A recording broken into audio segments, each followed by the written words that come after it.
Where you going? Okay, we're back out here.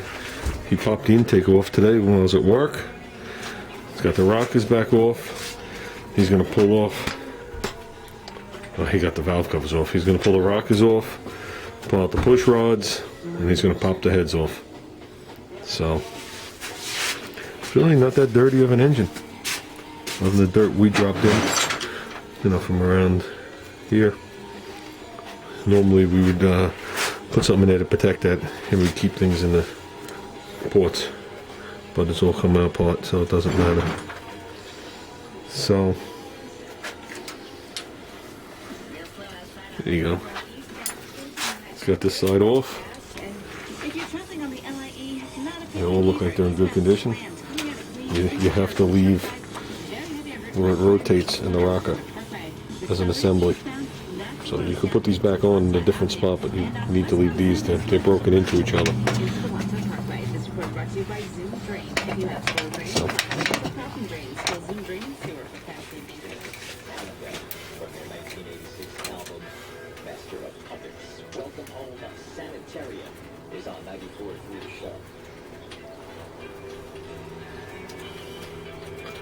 He already unbolted these in the reverse pattern of tightening them with one modification.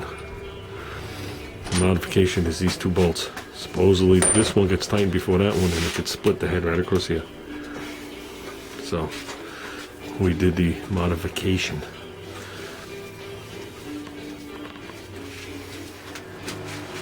It's green. Yeah. From the Wrangler. I left antifreeze on it. Definitely happy. Definitely happy. Not one of these cylinders is marred. The ridge is almost non-existent. These are very high nickel blocks. Every piston fits in the bore tight. These are the combustion chambers on an 86. We'll compare these to the 74 and the 70. But like I was teaching June, you said they're all universally colored. None of them are burning coolant or any excessive oil or anything.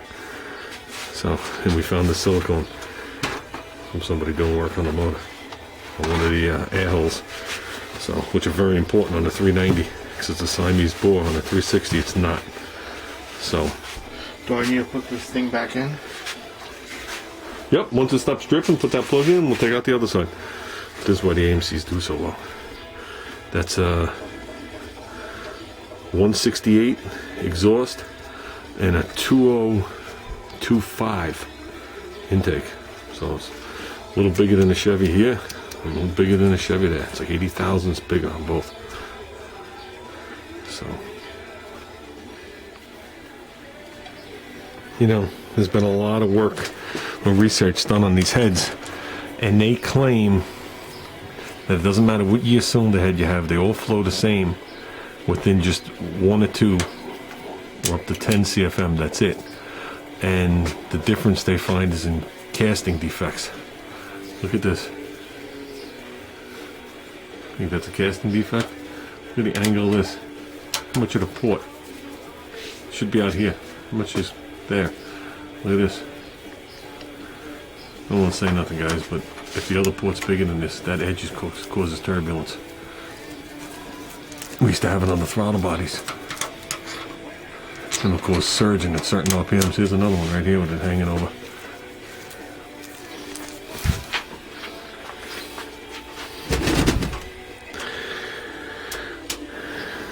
These are a little better.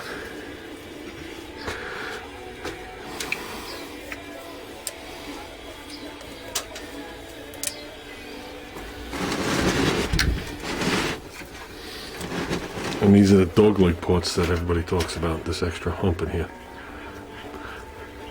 which helps flow a lot.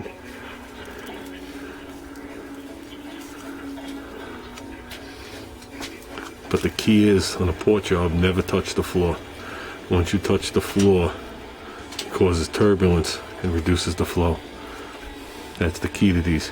You could open them up a little bit, you could raise the roof a little, you go in there, there's some corners to round off, some guides to machine down. Oh no! Never touch the floor. What happened? No, just testing it. Oh. So, and these are the big valves. Those are the 3/8 valves. Not like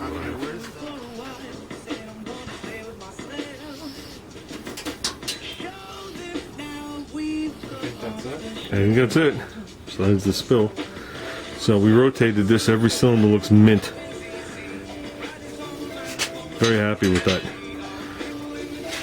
So we're gonna flip this thing upside down, pop the pan. Okay, we got some panage coming off.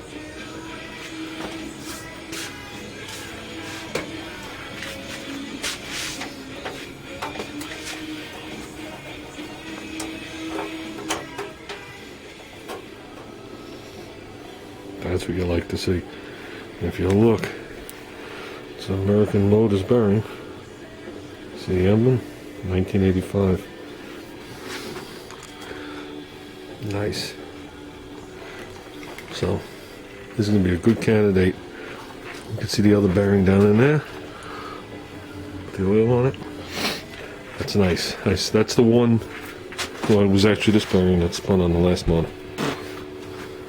But, that's good. That's a good thing to see. Why is this red? I don't think it's red. I just think it's... The oil dried up? Yeah, it's a mixture of... Yeah. So let's pull it out. Look, we're going to put this back on. We're going to snug it up very lightly, and we're going to pull a cap. And then we'll know. He's going to pull number 2 main. And we're going to look at this.